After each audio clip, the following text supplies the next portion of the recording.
بسم اللہ الرحمن الرحیم۔ ٹھوکر سے بچنے کے لیے ایک لطیف نقطہ۔ خطبہ جمعہ حضرت مصلح موعود رضی اللہ تعالیٰ عنہ، فرمودہ 20 دسمبر سن 1929، قسط نمبر 2، آخری۔ تیسرا مطلب اس سے یہ ہے کہ دل کا لفظ بہت دھوکہ دینے والا ہے، اور یاد رکھنا چاہیے کہ دل زمین کا نام ہے، بیج کا نہیں۔ بیج اس کے لیے مختلف ہوتے ہیں، جو اپنے اپنے موسم میں ہی اس کے اندر نشو و نما پا سکتے ہیں۔ انسانی قلوب کے موسم دنیاوی موسموں کی طرح نہیں ہوتے، جن کا اثر ایک وقت میں ہر جگہ ایک ہی قسم کا ہوتا ہے، مگر ہر قلب کے لیے الگ موسم ہوتا ہے۔ ایک شخص کے دل پر جس وقت بھادوں والی کیفیت طاری ہوتی ہے، اسی وقت دوسرے کے دل پر ساون یا چیت کی کیفیت ہوتی ہے۔ چنانچہ دیکھا جاتا ہے کہ دنیا میں کوئی شخص جس وقت ہنس رہا ہوتا ہے، دوسرا رو رہا ہوتا ہے۔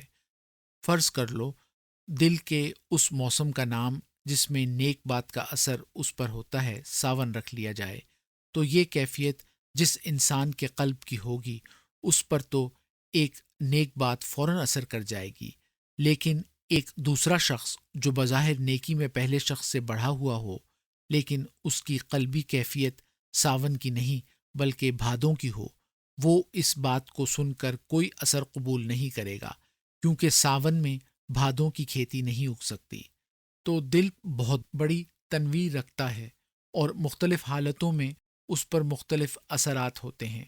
دل مادیت میں بھی اثر قبول کرنے کا مادہ ہوتا ہے۔ ایک موقع پر ایک انگریزی فوج ایک پل پر سے گزر رہی تھی۔ فوج کے آگے آگے باجا بجتا جاتا تھا اور جوش انگیز گیت گائے جاتے تھے تا سپاہیوں میں جوش پیدا ہو۔ اس وقت پل یکلخت گر گیا اور بہت سے آدمی دریا میں گر کر ہلاک ہو گئے۔ بعد میں تحقیقات سے معلوم ہوا کہ مادیت میں بھی خاص قسم کی حرکتیں ہوتی ہیں، اور جس وقت باہر کی سریں ان کی اندرونی حرکتوں سے مشابہ ہو جائیں تو ان میں ایک سرور کی سی حالت پیدا ہو جاتی ہے، اور اسی سرور کی وجہ سے ہی حرکت میں آ کر وہ پل گر گیا۔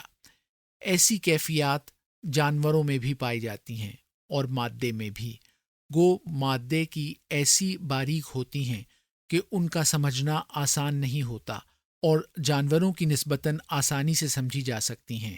سانپ بین پر ناچنے لگ جاتا ہے، لیکن اس کے لیے بھی خاص سریں ہوتی ہیں جنہیں سپیرے ہی جانتے ہیں۔ نیز وہ یہ بھی جانتے ہیں کہ فلاں قسم کا سانپ کون سی سر پر ناچتا ہے۔ کوئی دوسرا اگر بین بجائے تو اس کا سانپ پر کوئی اثر نہیں ہوگا۔ تو قلب کی جو کیفیت ہو، جب اس کے مشابہ چیز اس کے سامنے آئے، وہ اسے فوراً قبول کر لیتا ہے۔ اس ایک نقطے کو نہ سمجھنے کی وجہ سے بہت سے نیک لوگ بھی نیکی سے محروم رہ جاتے ہیں، اور بڑے بڑے مضبوط ایمان والے بھی چھوٹی سی بات سے ابتلا میں پڑ جاتے ہیں، کیونکہ وہ اس بات کو مد نظر نہیں رکھتے کہ قلب کی کون سی کیفیتیں کون سے گناہوں میں انسان کو مبتلا کر دیتی ہیں۔ اگر وہ زمیندار کے بیج کا مطالعہ کرنے کی طرح دل کا مطالعہ کرتے اور یہ دیکھتے کہ زمیندار اس وقت بیج ڈالتا ہے جب وہ سمجھتا ہے کہ یہ اگ آئے گا، اسی طرح قلب کی کیفیات ہوتی ہیں، اور اس پر بھی خاص وقت میں خاص بات کا اثر فوراً ہو جاتا ہے، تو بہت فائدہ اٹھا سکتے۔ طبائع کا میلان نیکی اور بدی پر بہت اثر رکھتا ہے۔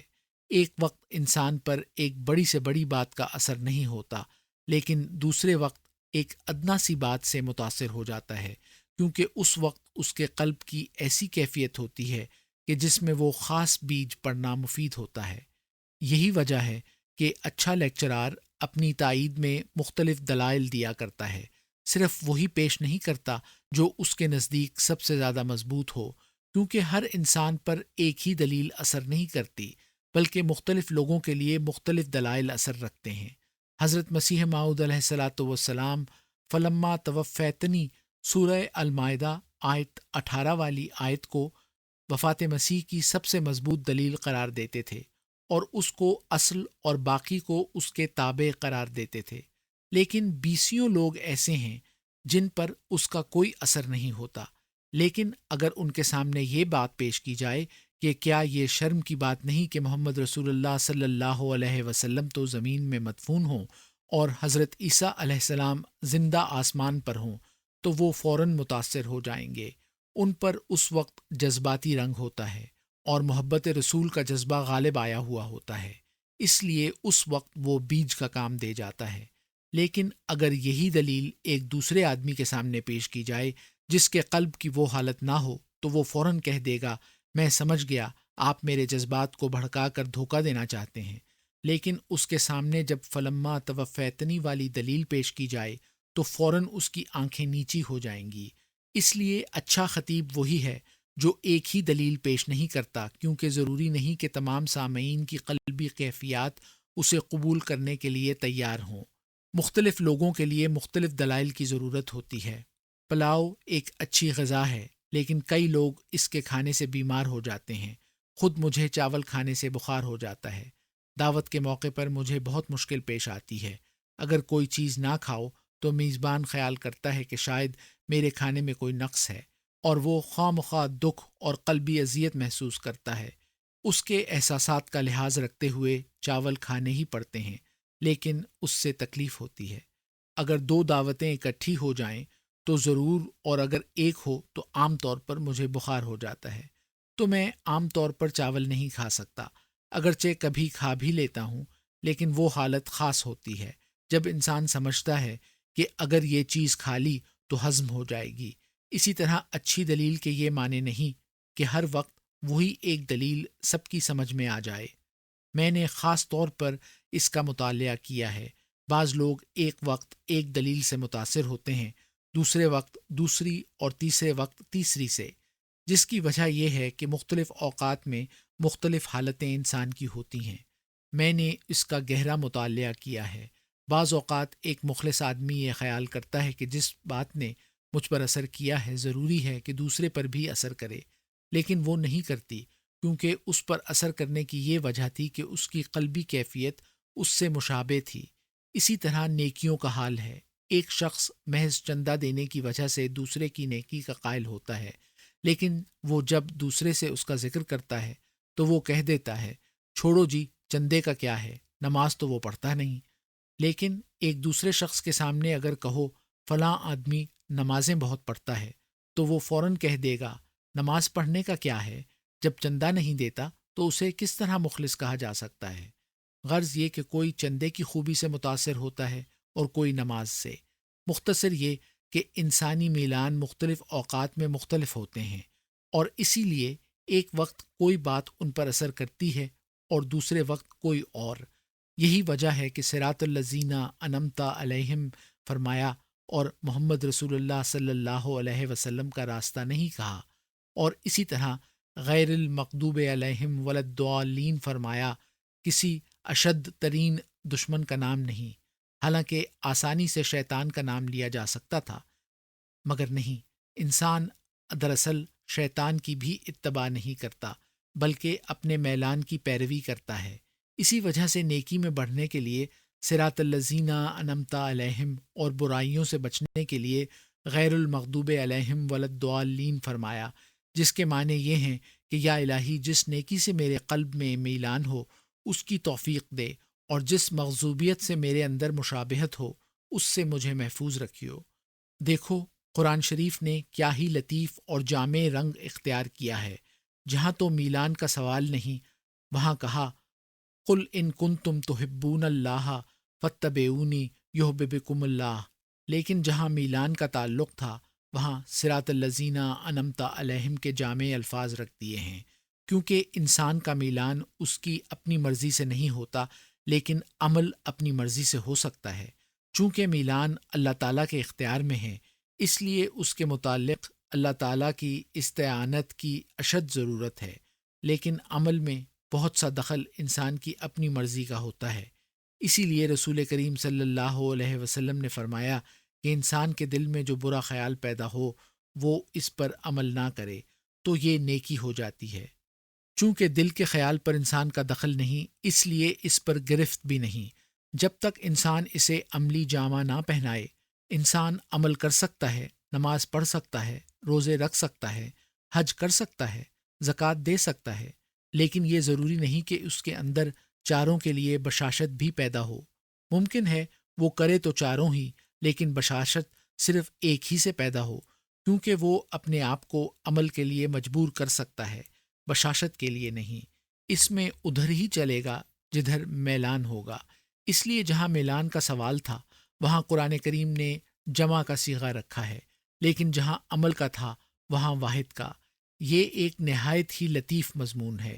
خطبے کی طاقت نہیں کہ اس کی تفصیلات کا متحمل ہو سکے، اس کے لیے ایک مستقل لیکچر کی ضرورت ہے، لیکن جو کچھ مختصراً بیان ہوا ہے اس میں کم از کم ہر ایک کے لیے اتنا مسالہ ضرور موجود ہے کہ وہ ہدایت پا سکے، اگرچہ اس کی جزیات کو نہ سمجھ سکے۔ سورہ فاتحہ میں خدا تعالیٰ نے یہ ایک ایسا نقطہ رکھا ہے کہ اسے سمجھ کر انسان بہت سی ٹھوکروں سے بچ سکتا ہے۔ بیسیوں بدظنیاں انسان صرف اس لیے کر لیتا ہے کہ جس وقت کوئی بات اس کے سامنے بیان کی جائے اس وقت اس کی قلبی کیفیت اس کے قول کے لیے تیار ہوتی ہے۔ ایک شخص سے اسے عداوت ہوتی ہے، اس کے متعلق اگر کوئی اسے بری بات کہے تو وہ فوراً مان لیتا ہے، لیکن اگر اس کے دوست کے متعلق وہی بات بیان کی جائے تو وہ فوراً کہہ دیتا ہے۔ لوگ جھوٹ بولا ہی کرتے ہیں۔ اسی طرح اگر بیان کرنے والا اس کا دوست ہو تو کہتا ہے اسے کیا ضرورت تھی کہ جھوٹ بولتا، لیکن اگر کوئی دوسرا ہو تو کہہ دیتا ہے اجی کیا اعتبار ہے، لوگ یوں ہی باتیں اڑا دیا کرتے ہیں۔ پھر بعض اوقات ایسا بھی ہوتا ہے کہ وہی بات جو اگر براہ راست کوئی آ کر اس سے بیان کرتا تو وہ اسے ہرگز قبول نہ کرتا، لیکن اگر راوی اس کے دوست سے بیان کرے اور دوست اس سے متاثر ہو کر اس سے بیان کرے تو اسے فوراً درست مان لیتا ہے۔ جس طرح لوہا آگ سے گرم ہوتا ہے اور ہم لوہے سے گرم ہو جاتے ہیں، اسی طرح بعض اوقات بالواسطہ بدظنی پیدا ہو جاتی ہے۔ اگر براہ راست راوی اس کے پاس آتا تو یہ اسے ٹھکرا دیتا، لیکن چونکہ دوست کا میلان اس سے ملتا تھا اور راوی کا میلان اپنے دوست سے ملتا تھا، اس لیے یہ بھی بالواسطہ بدظنی کا شکار ہو جاتا ہے۔ انسان کو یہ دیکھنا چاہیے کہ اگر یہی بات میرے متعلق یا میرے دوست کے متعلق ہوتی تو میں اس کے متعلق کیا خیال کرتا۔ اس پر وہ فوراً سمجھ جائے گا کہ یہ کیفیت اس کے اندر محض میلان کی وجہ سے پیدا ہو گئی ہے۔ اس وقت دل کی زمین مشابہ تھی، اس لیے یہ بدی دل کے اندر پیدا ہو گئی ہے۔ یہی حال نیکی کا ہے۔ جہاد کے وقت بعض لوگ مسلح پر بیٹھے رہتے ہیں کیونکہ ان کا میلان اس طرف ہوتا ہے، حالانکہ اس وقت افضل عبادت جہاد ہی ہے۔ ایک موقع پر جہاد پر رسول کریم صلی اللہ علیہ وسلم نے فرمایا آج روزے داروں سے بے روزہ بڑھ گئے۔ اس کی وجہ یہی تھی کہ روزہ رکھنے والوں نے اپنے میلان کی وجہ سے روزہ رکھنے کو ہی افضل سمجھا، جس سے ان کی طاقتوں میں کمی آ گئی، لیکن روزہ نہ رکھنے والے تازہ دم ہونے کی وجہ سے ان سے زیادہ شجاعت سے جنگ کر سکے۔ تو نیکی بدی اس معاملے میں دونوں یکساں ہیں۔ انسان کو یہ دیکھنا چاہیے کہ میرا میلان قرآن کے مطابق ہے یا نہیں۔